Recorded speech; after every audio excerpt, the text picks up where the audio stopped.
Shalom les amis, bonjour, bonjour. J'espère que vous allez bien, j'espère que vous êtes en forme. J'espère que les choses, elles se passent bien pour vous et que depuis ce matin, eh bien, votre remise en question, elle s'est la mise au point. La mise au point, elle s'est vraiment bien faite. Hein. Il faut toujours se dépasser. On est toujours en train d'être balancé. Donc c'est important de toujours aller de l'avant et toujours progresser et toujours regarder chez soi comment on peut mieux faire son lacet de chaussure, comment on peut mieux brosser ses vêtements, comment on peut mieux se brosser les dents, hein, pour être, être toujours dans l'amélioration et le dynamisme.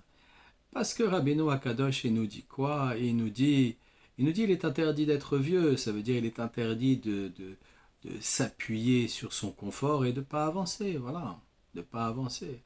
Et ce que l'on voit là à l'heure d'aujourd'hui, bien c'est que Hachem, lui, eh bien, il fait avancer tout le monde parce que tous ceux qui croyaient avoir un peu de connaissances, qui savaient ceci, qui savaient cela, etc., qui étaient un peu créatifs, qui étaient un peu bons par exemple avec les langues étrangères ou bons en mathématiques ou je ne sais quel dans quel domaine, dans la cuisine ou dans quel domaine, voilà.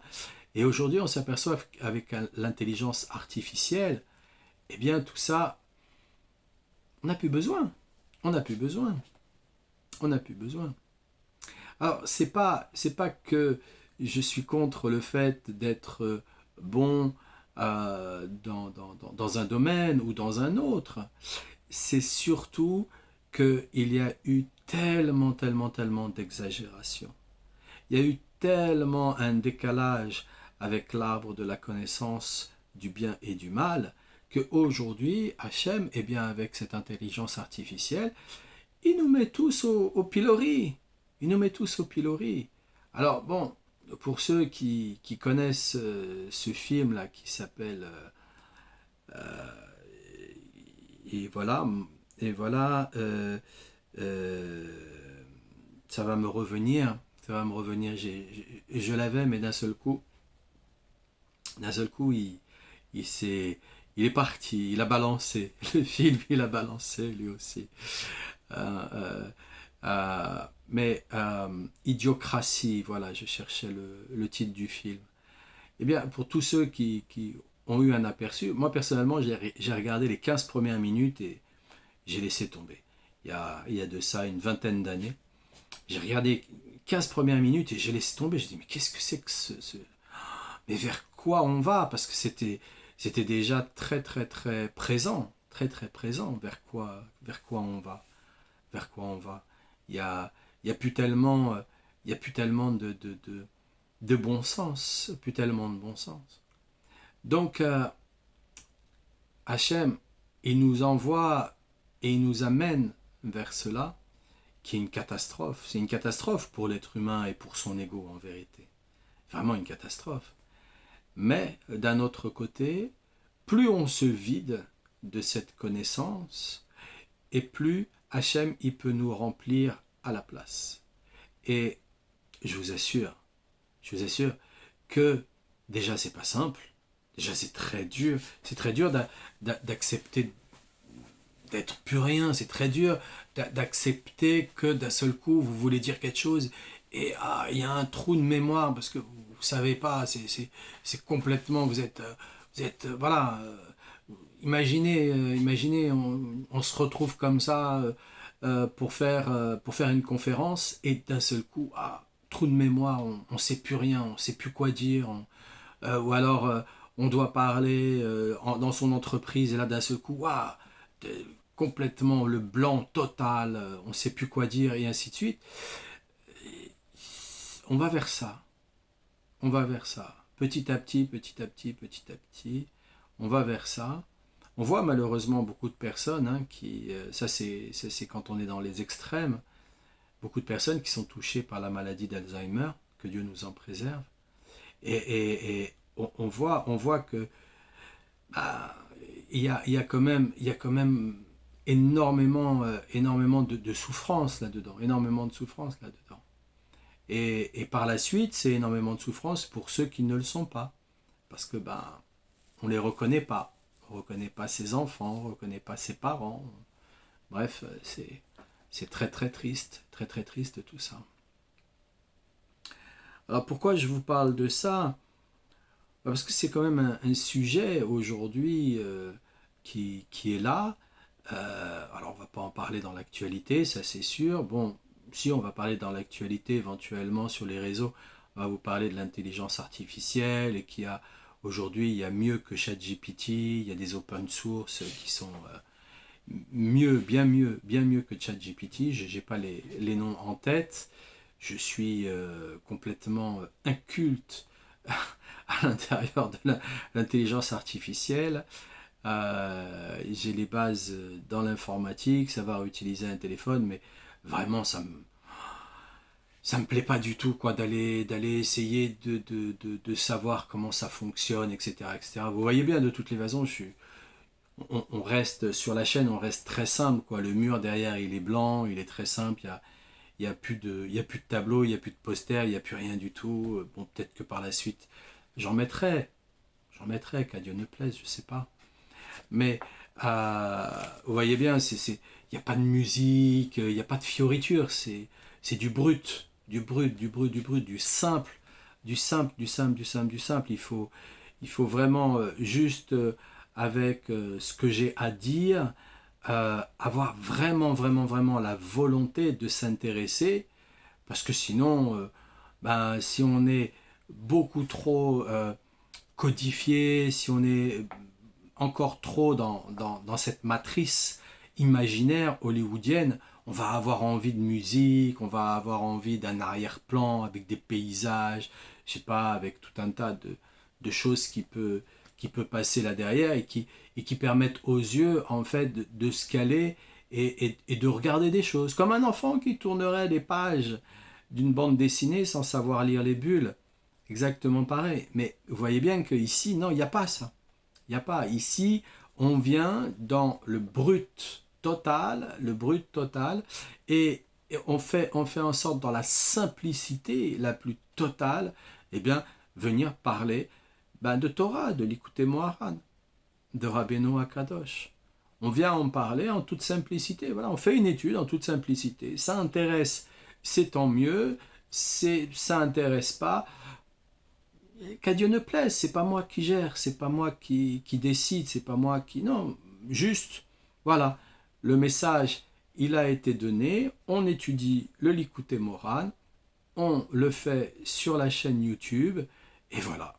Et chacun va écouter, chacun va prendre ce qui lui est réservé dans ce qui est retransmis, parce que ici, je suis juste un messager.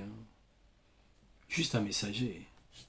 Parfois, le messager, il va mettre un petit peu de son expérience parce que le message touche l'expérience qu'on a vécue. Donc, forcément, l'expérience, elle sort et donc on en parle. Mais sinon, juste un messager. Je lis et voilà. Et ce qui vient, j'en parle. Comme là maintenant, ce qui est venu, je vous en ai parlé. Alors on poursuit le Likouté Moharan. Et là on va qu'est-ce qu'il est dit?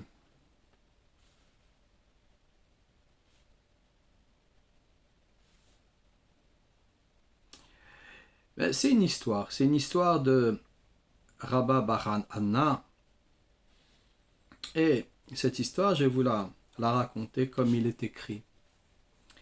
Il est arrivé une fois que nous voguions en bateau, et nous avons vu un oiseau qui se tenait debout, dans l'eau, jusqu'aux chevilles, et sa tête était dans le ciel. Et nous nous sommes dit à nous-mêmes, apparemment, les eaux ne sont pas profondes, et nous nous apprêtions à nous mettre à l'eau pour nous rafraîchir lorsqu'une voix céleste se fit entendre et nous dit « Ne descendez pas dans l'eau, car la hache d'un menuisier qui est tombée à l'eau il y a déjà 7 ans n'a pas encore touché le fond de la mer. Et non pas du fait que les eaux soient profondes, mais parce qu'elles coulent avec force. » Rav Ashi a dit « Il s'agit de l'oiseau appelé l'oiseau de méchant. Et c'est comme si sa tête touchait les cieux, comme il le dit le verset des psaumes 50, verset 11, en rapport avec Dieu et l'oiseau des champs est avec moi. » Alors, qu'est-ce qu'il veut nous dire là par là? Parce qu'il nous donne des informations. Il y a un oiseau, apparemment ça doit être un oiseau gigantesque quand on le lit comme ça, brut de pomme. On se dit c'est un oiseau gigantesque, voilà. Ou alors il a un style de pattes et de palmes qui ne le font pas aspirer par ce vortex, puisqu'il y a un vortex, puisqu'il y a la hache qui est tombée dans l'eau, et de ce menuisier là, et ça fait depuis 7 ans, voilà, elle n'a toujours pas encore touché le fond de la mer. Elle coule,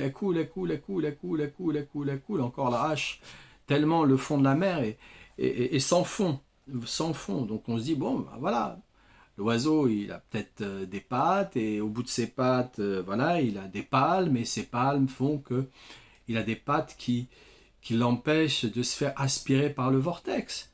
Mais on voit aussi que l'oiseau, voilà, sa tête, elle est dans le ciel. C'est plus un oiseau là. C'est quoi comme animal? C'est quoi comme animal? Il vient pas nous parler des dinosaures. Il nous parle d'un oiseau. Alors qu'est-ce qu'il veut nous dire? Parce que la Torah, ça a toujours été un code secret. C'est pas quelque chose à prendre au pied de la lettre. Quand on prend la Torah au pied de la lettre, ça veut dire qu'on est dans le confort. Voilà, on l'a appris par cœur, on la prend au pied de la lettre, et puis voilà, on est dans un confort, et au final, c'est pas ça. Au final, c'est pas ça. La Torah, c'est pas un livre, quoi. La Torah, c'est quelque chose de vivant. C'est des lettres vivantes, qui ne cessent d'être codifiées, et sa codification est infinie. Chaque individu qui veut rentrer dans les secrets de la Torah doit avant toute chose être vide de lui-même, pour que Hachem puisse le remplir, parce que si le verre est plein, il déborde, donc on voit bien après, c'est prétentieux, c'est criard, on a l'impression de se retrouver avec un sergent à l'armée qui crie sur les nouveaux venus qui arrivent qu'on leur coupe les cheveux. Et donc c'est des bleus, et ils arrivent, on va leur crier dessus parce qu'on se dit, si on leur crie pas dessus, ils vont rien comprendre, et puis ils vont pas se discipliner, et puis ils vont être comme des ballons de baudruche à partir dans tous les sens. Pas du tout. La Torah, c'est pas du tout ça. La Torah, c'est une miséricorde. La Torah, c'est une douceur. La Torah, c'est une profondeur dans sa douceur qui vient nous donner la possibilité de s'apercevoir, avant toute chose, de s'apercevoir de ce qu'il y a en nous. Quand c'est bien, et quand ça demande à être corrigé et à être évolué, à évoluer, pardon. Et c'est là où la Torah, elle vient dans des codes secrets. Parce que ce qu'on va regarder à l'extérieur, c'est ce qu'on a à l'intérieur de toutes les façons. Alors, si on ne sait pas s'analyser, si on ne sait pas avoir de réflexion, si on ne sait pas méditer, alors à ce moment-là, qu'est-ce qui se passe? Eh bien, on a les informations, on a des gens qui, eux, pensent décoder, qui pensent savoir des choses, et ils nous les disent. Ils nous les disent. Et nous, on est là, on écoute, et on se dit, ah ouais, peut-être, ah bah oui, oui, c'est vrai. Et plus la personne, elle est convaincue de ce qu'elle est en train de dire, plus elle en devient convaincante. Mais est-ce que nous, on a véritablement pratiqué pour être sûr que c'est ça dont on a besoin? À 99%, non. 99% non. On est très peu sur la terre à vouloir véritablement pratiquer. Comme il est dit,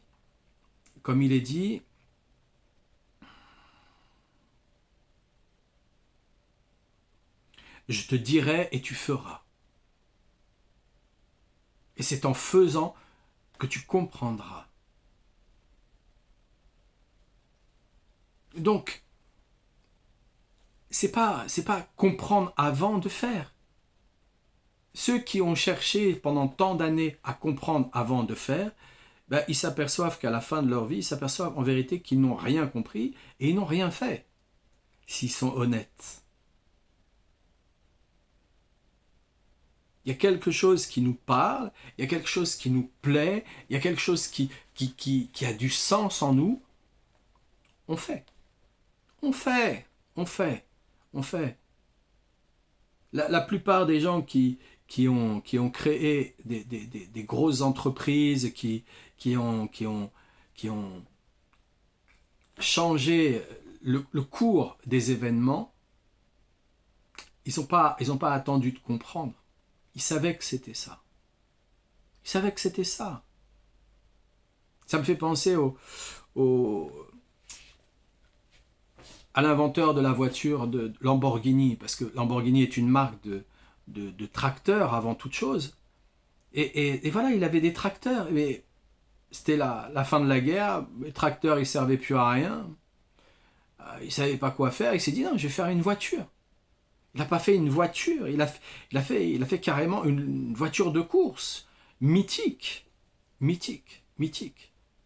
savait pas, il savait pas, il s'est mis au boulot. Il s'est mis au boulot. Et voilà, il n'avait pas d'argent non plus. Et il est allé, il a dit voilà.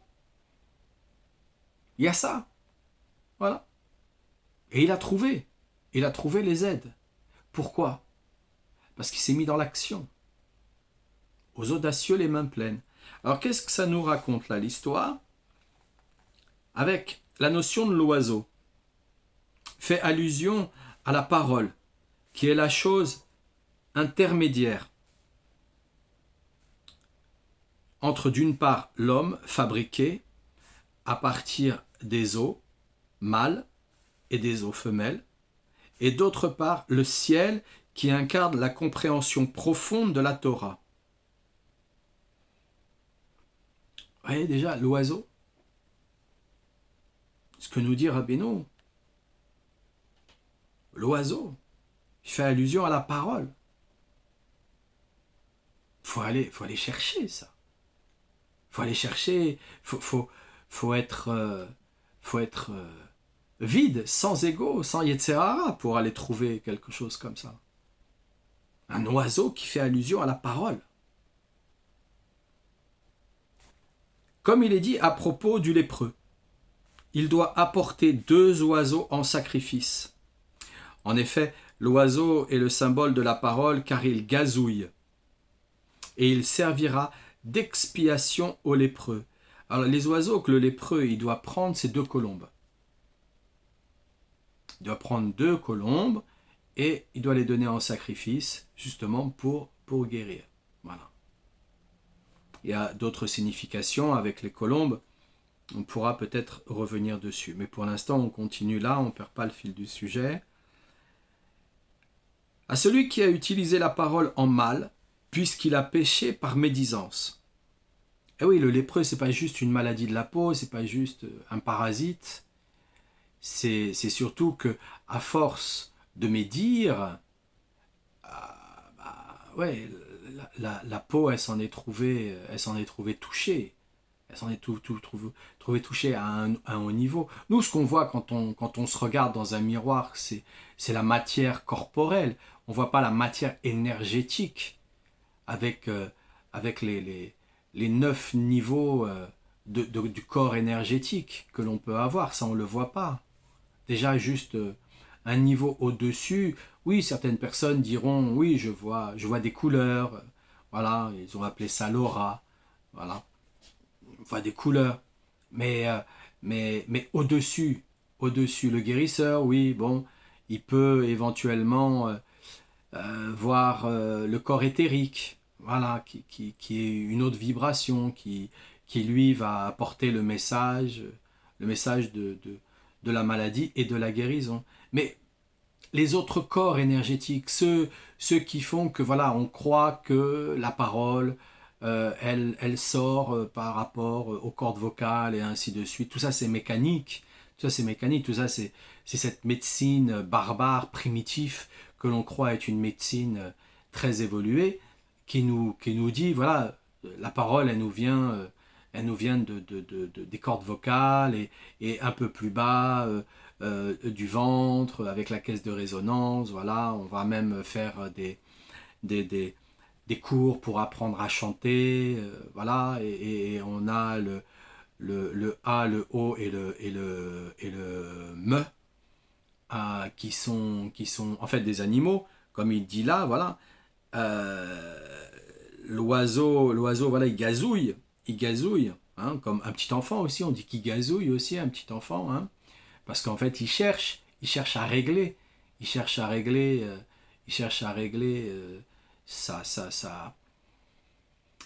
parole, il cherche à régler sa parole. En fait, c'est tout simplement que les corps énergétiques chez un être humain, qui a un petit enfant qui gazouille, les corps énergétiques ne sont pas encore suffisamment alignés, et comme ils ne sont pas suffisamment alignés, alors la parole ne vient pas.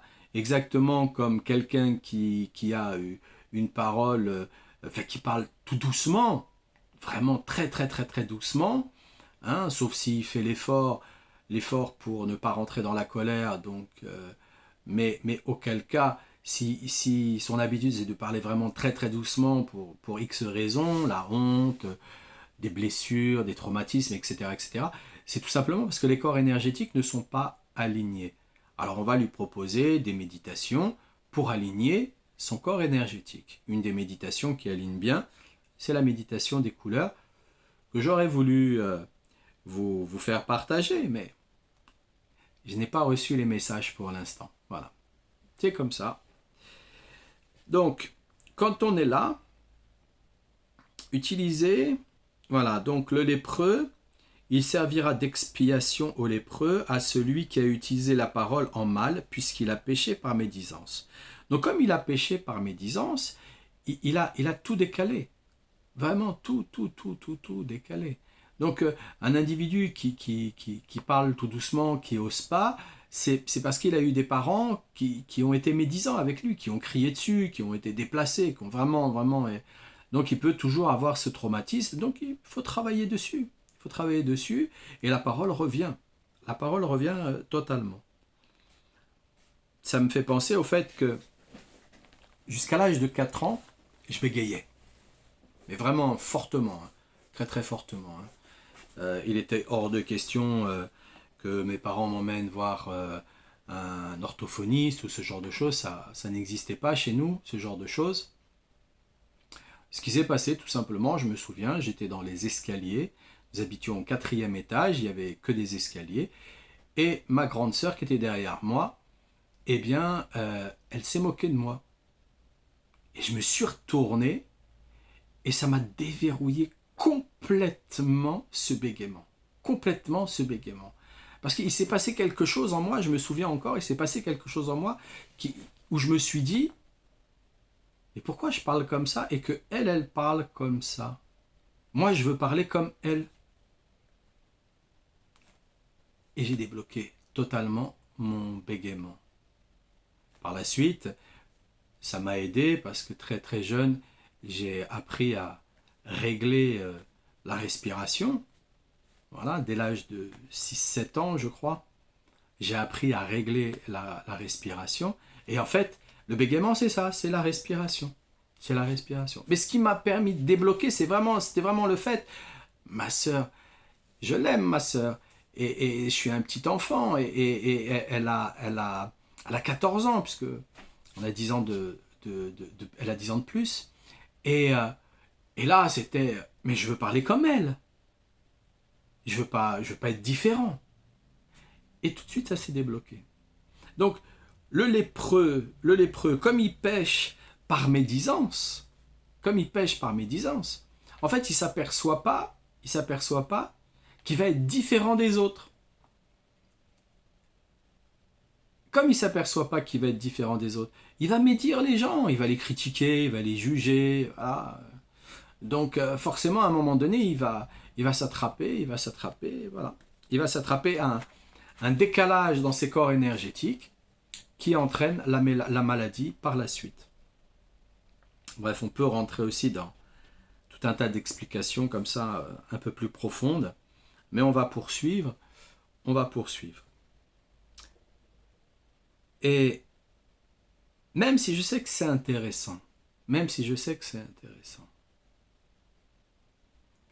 par exemple, on va rester là-dessus, puisque c'est ce qui est donné. Donc on poursuivra après pour le reste. On a le temps, grâce à Dieu. Eh bien,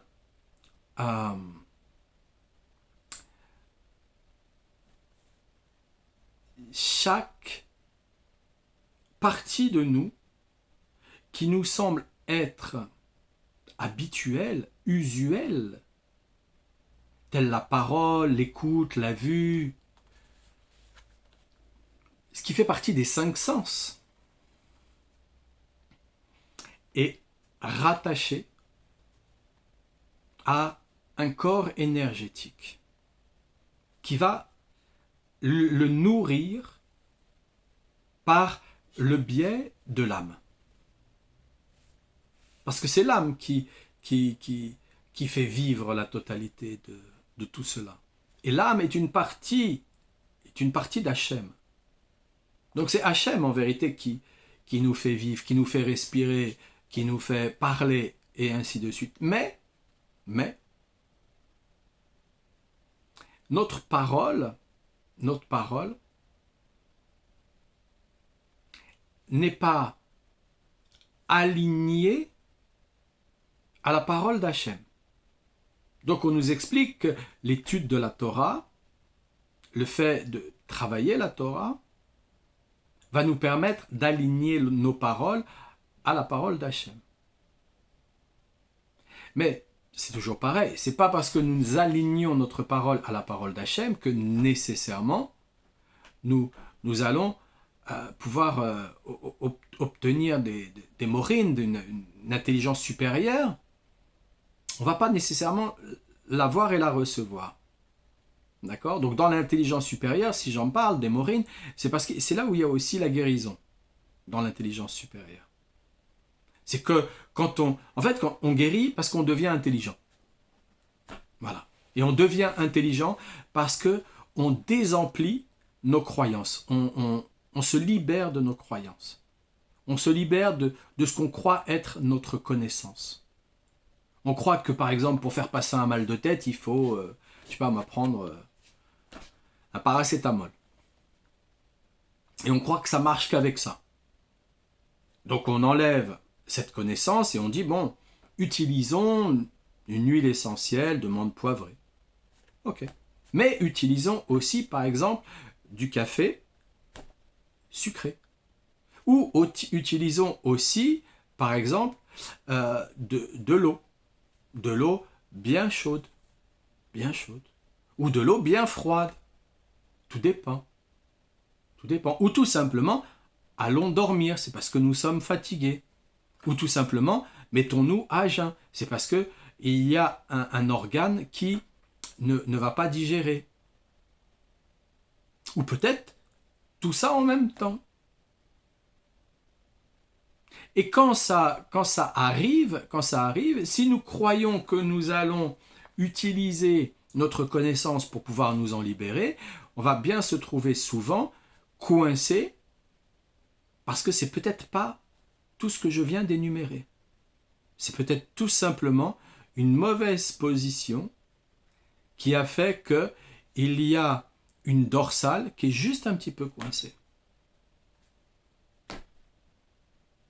Alors là, comment on fait pour aller décoincer quelque chose qui est dans le dos? Il y a plusieurs façons de faire. Donc, la parole en elle-même, elle nous vient de toutes les façons, elle nous vient du souffle. Et le souffle, de qui? d'Hachem. Donc, comme on est dans la faute de l'arbre de la connaissance du bien et du mal, notre parole n'est pas forcément bien utilisée. Elle n'est pas forcément bien utilisée. Pourquoi? Parce que nous utilisons aussi des négations. Telles que j'arrête pas d'utiliser depuis tout à l'heure. Des négations. Parce que voilà. Parce que voilà. Donc quand la parole est bien utilisée, les négations n'existent plus. Pourquoi j'utilise des négations? Pour pouvoir être aussi compris, parce que sinon, si je me mets à parler sans négation, on peut ne pas forcément comprendre ce que l'autre dit, puisque tout le monde parle de cette façon-là. Et là, dans l'étude, c'est justement de se faire comprendre. C'est de se faire comprendre. Donc on ne va pas rentrer trop profondément dans cette intelligence-là pour justement pouvoir être au niveau et parler avec tout le monde. Ne pas être différent. C'est pour ça que j'ai raconté l'histoire du bégaiement. Ne pas être différent. Voilà. Donc, à l'époque où il y avait des lépreux, c'est que la médisance était très très forte. Très très forte. Donc, comme on est tous à peu près pareils, tant qu'on n'a pas été trouvé en soi son point central de vérité, on est tous à peu près pareils. Quand on a trouvé son point central de vérité, on sait que non, en vérité, on est différent. Vraiment, vraiment, vraiment différent. Mais auquel cas, non, on est tous à peu près pareils. Donc on va s'imiter les uns les autres.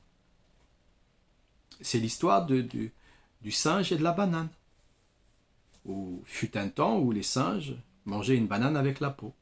Et un jour, il y a un singe qui est venu et qui a mangé sa banane sans la peau. Et tout le monde s'est raillé de lui, la médisance. Tout le monde s'est raillé de lui. Et aujourd'hui, vous verrez les singes, ils mangent leur banane sans la peau. Voilà. Donc quand on accueille cette médisance, déjà on n'a pas ce problème de peau, que Dieu nous en préserve. Donc on accueille d'être jugé, on accueille d'être médire, on accueille d'être humilié. Pourquoi on accueille ces choses négatives? Parce que le matin, et j'en reviens à ce que je disais au tout début de la vidéo, le matin, on sait se remettre en question. Voilà les amis. Et c'est comme ça qu'on réussit à régler la parole, en se remettant en question. Alors je vous souhaite une excellente journée, plein de bonnes nouvelles, portez-vous bien, Refoua Shlema pour tous les malades, et que Dieu vous montre sa face, afin que vous puissiez trouver les bons conseils dans votre journée. Portez-vous bien les amis.